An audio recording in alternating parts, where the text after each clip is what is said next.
এবার একসঙ্গে চীনা হাঁসের ডিম বসিয়ে সর্বোচ্চ ভালো হ্যাচিং রেট পেয়েছি। আসসালামু আলাইকুম এভরিওয়ান, আমি আসাদ মানিকগঞ্জ থেকে। বিগত 2 বছর যাবৎ চীনা হাঁস নিয়ে কাজ করে যাচ্ছি। দীর্ঘ 2 বছর প্রায় আমরা ইনকিউবেটর দিয়েই চীনা হাঁসের ডিম থেকে বাচ্চা উৎপাদন করেছি। এবছর মাত্রা অতিরিক্ত লোডশেডিং এর পাশাপাশি ঝড় বৃষ্টির কারণে আমি ইনকিউবেটর বাদ দিয়ে চীনা হাঁস দিয়েই কিন্তু ডিম বসাতে শুরু করেছিলাম। আর আজকে আমাদের ফার্স্ট একটা চীনা হাঁসের কোল থেকে আমরা বাচ্চা বের করব। টোটাল গত 30 থেকে 35 দিন আগে আমি 18 পিসের মতো ডিম দিয়ে একটা চীনা হাঁসকে বসিয়ে দেই। পরবর্তীতে 2টা ডিম আমি ক্যান্ডিলিং করে 5 থেকে 7 দিন পর সরিয়ে ফেলি। সে ডিমে কোনো প্রকার ব্রণ আসে নাই। আর বাদবাকি ডিমগুলো রেখে দিয়েছিলাম 16 পিসের মতো চীনা হাঁসের কোলে। সেখান থেকে অলরেডি ফুটফুটে সুন্দর 13 পিস বাচ্চা বের হয়ে গেছে। আর 3টা ডিম থেকে বাচ্চা বের হবে খুব দ্রুত।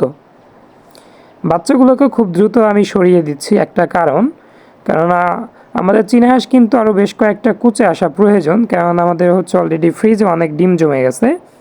এজন্য মূলত আমি বাচ্চাগুলোকে ডিম থেকে বের হওয়ার পরপরই সরিয়ে ফেললাম।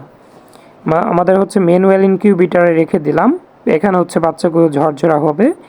পরবর্তীতে এখান থেকে আমি বের করে বুডিংয়ে দিয়ে দেব। আর আমাদের চীনা হাঁসের কোলে আবারও পুনরায় কিন্তু আগের মতো 18 পিস ডিম সাজিয়ে দেব।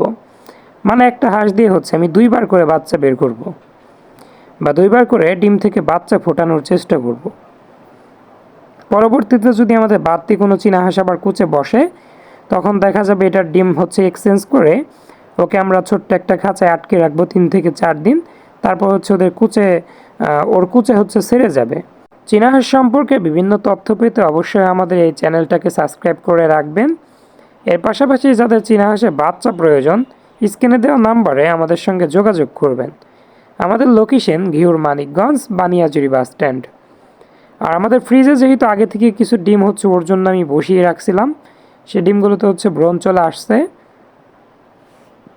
সেই ডিমগুলো মূলত ওর নিচে আবার দিয়ে দেব। আপাতত অল্প কিছু ডিম দেবো, যেহেতু 3টা ডিম এখন ওর নিচে আসে। ওই 3টা থেকে যখন কিনা বাচ্চা বের হয়ে যাবে, তখন ফুললি আবার 18 পিস ডিম ওর নিচে আমি সাজিয়ে দেব। এভাবে যদি আপনারা হাঁস দিয়ে বাচ্চা উৎপাদন করেন, অবশ্যই ভালো হ্যাচিং রেট পাবেন। কেননা অন্যান্য মুরগির ডিম কিংবা কোয়েল পাখির ডিম খুব ভালো হ্যাচিং রেট ইনকিউবেটরে পাওয়া গেলেও চীনা হাঁসের কিন্তু খুব একটা ভালো হ্যাচিং পাওয়া যায় না, বিশেষ করে আমাদের এই অটো ইনকিউবেটরগুলোতে। আর অন্যদিকে ম্যানুয়াল ইনকিউবেটর এখন আমার জন্য কোনোভাবেই পরিচালনা করা সম্ভব না। প্রতিদিন 2 থেকে 3বার ঘোরানো, সেরকম সময় আমার হাতে থাকে না, যেহেতু বিজনেসটা আপনাদের দোয়া এবং ভালোবাসায় অনেক অনেক বড় হয়েছে।